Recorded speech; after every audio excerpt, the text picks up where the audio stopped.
Our buddy Jackson stopping by. Jackson, thank you so much for the contribution. He would like to know your thoughts on Oklahoma and LSU playing on rivalry week. Of course, that's been bedlam for the most part for Oklahoma through the generations, but LSU on that final weekend of the season.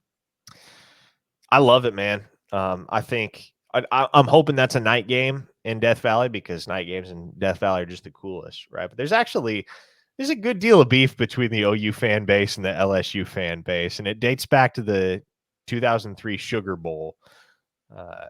There was, you know what I'm not gonna. I've heard a lot of firsthand accounts. I'm not going to relay those firsthand accounts. I'll leave that to the folks that actually lived it. I was quite young at the time, but suffice to say, I've heard many an account over the years from Oklahoma fans that walked away from that experience with less than stellar perceptions of the LSU fan base. And so they haven't played each other since. So it's been, 21 years now? I don't know how many Sooner fans, I don't know what percentage of the Sooner fans are kind of from the new generation like myself that won't have a firsthand recollection or an experience at that game.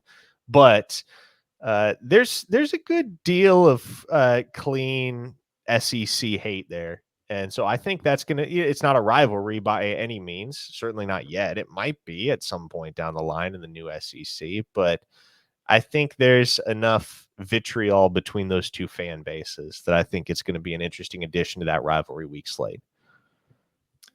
Yeah, a lot of options the SEC could have gone with in regards to trying to match up certain teams that have connections but aren't necessarily rivals on that final weekend, because that's what has been the approach. I don't know what the Big 12 is doing. They're all over the place.